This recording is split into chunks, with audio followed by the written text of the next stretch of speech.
बिस्मिल्लाहिर्रहमानिर्रहीम। अल्लाह ना करे किसी के घर में कैंसर के मरीज हों, लेकिन जो कैंसर के मरीज होते हैं उनके साथ तकरीबन सारे घर की जो पूरी रूटीन है वो डिस्टर्ब हो जाती है। फाइनेंशियली भी वो फैमिली पर स्ट्रेस होता है और खुसूसन फिर उस फर्द की जो तकलीफ होती है उसे देखकर भी फैमिली पर स्ट्रेस होता है। लेकिन कैंसर के लिए मुख्तलिफ किस्म की दवाइयाँ जो इस्तेमाल होती हैं उनमें कीमोथेरेप्यूटिक एजेंट्स हैं जो कि आईवी तौर पर भी दी जा सकती हैं। आजकल कुछ नई कीमोथेरेप्यूटिक एजेंट्स आ गए हैं जो कि ओरल इस्तेमाल के लिए भी दी जा सकती हैं। तो मुख्तलिफ किस्म के कैंसर जो होते हैं उनमें मुख्तलिफ किस्म की दवाइयों का इस्तेमाल कराया जाता है और इन दवाइयों के बारे में पूछा जाता है कि ये दवाइयाँ किस तरह काम करती हैं और कैंसर को किस तरह कंट्रोल करती हैं। बात करते हैं लेनवैटिनिब के बारे में, जो कि एक टायरोसिन काइनेज इनहिबिटर दवाई है। टायरोसिन काइनेज एक ऐसा एंजाइम है जो कि ट्यूमर सेल्स के अंदर पाया जाता है और ये एंजाइम जो होता है जैसे जैसी इस एंजाइम की प्रोडक्शन होती है ये उस ट्यूमर सेल में सेल ग्रोथ को जो है तो कंट्रोल करता है। सेल ग्रोथ जो है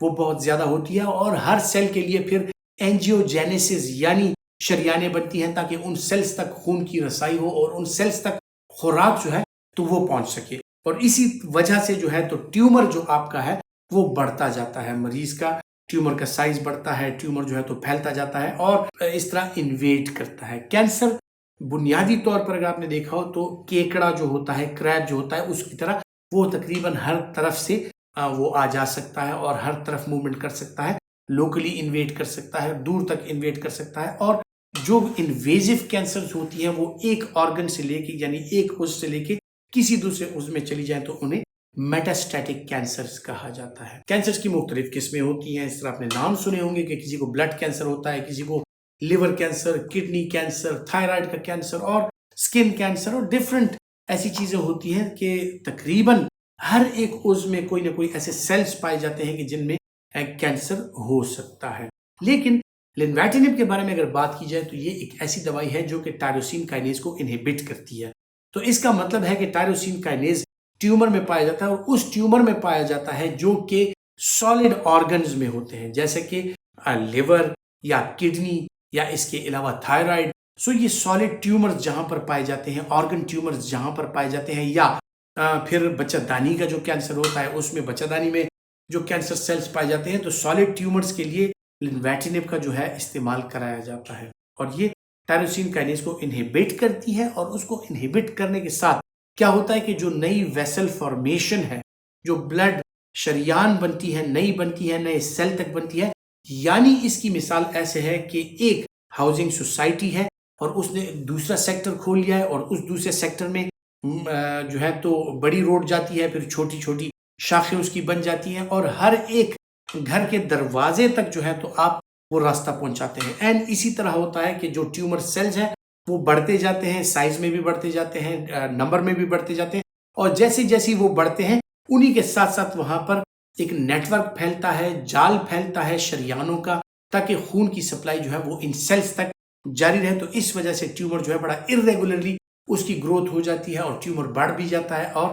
कैंसर फैल भी जाता है। अब इसको रोकने के लिए जो एक चीज है, यानी अगर कहीं पे कोई हाउसिंग सोसाइटी है उसमें आप अगर रोड ना बनाए, आप अगर रास्ता ना दें, आप अगर एक्सेस ना दें तो वहां तक रसाई नहीं होती, तो जो नई आबादियां हैं वो नहीं हो सकती। तो इसी तरह जो सेल्स बनते हैं लेनवैटिनिब के साथ, उन सेल्स को जो ब्लड सप्लाई चाहिए होती है, उनमें न्यू ब्लड वेसल्स की फॉर्मेशन चाहिए होती है, वो बंद हो जाती है और ये सेल्स जो है ये नशोनुमा ना मिलने की वजह से जो है तो उनकी डेथ हो जाती है और आपका ट्यूमर जो है वो सिकुड़ने भी लगता है, ट्यूमर का साइज भी कम होने लगता है और उसका फैलाव जो है वो भी रुक जाता है। तो ज्यादातर इसका इस्तेमाल प्राइमरीली सॉलिड ट्यूमर्स यानी जिस तरह थायराइड, लिवर, किडनी और एंडोमेट्रियम यानी यूट्रस का जो कैंसर है उनमें होता है। अब लेनवैटिनिब जो है टायरोसिन काइनेज इनहिबिटर, इसके जो साइड इफेक्ट्स हैं, इस तरह और कैंसर कीमोथेरेपी के साइड इफेक्ट होते हैं कि इन दवाइयों के साथ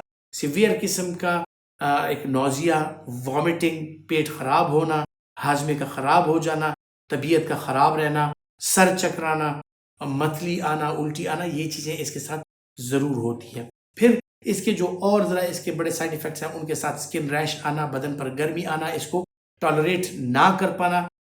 एलोपेशिया, कुछ लोगों के बाल जो है उसके साथ कमजोर होने लगते हैं, बाल गिरने लगते हैं। सो ये इसके जो साइड इफेक्ट्स हैं इसके अलावा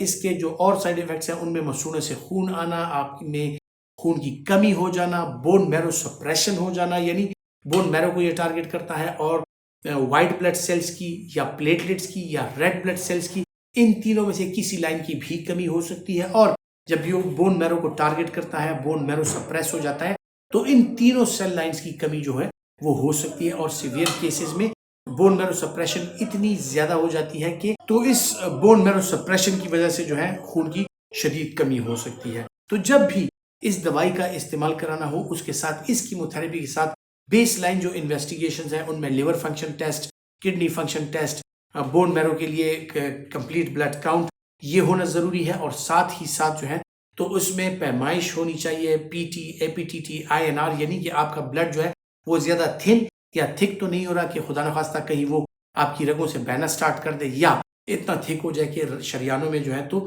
उसके लोथड़े बन जाए और वो क्लॉट हो जाए। तो ये जो है वो इंतहाई जरूरी मॉनिटरिंग है जो आपको साथ ही साथ करते रहनी चाहिए। ख्वातीन हज़रात, उम्मीद करता हूँ कि मेडिसिन नॉलेज के हवाले से जो मालूमात मैं आपके साथ शेयर करता हूँ आपके लिए फ़ायदेमंद साबित होंगी। और अगर आप समझते हैं कि फ़ायदेमंद है तो ये वीडियो लाइक कीजिए और ज़्यादा से ज़्यादा शेयर कीजिए।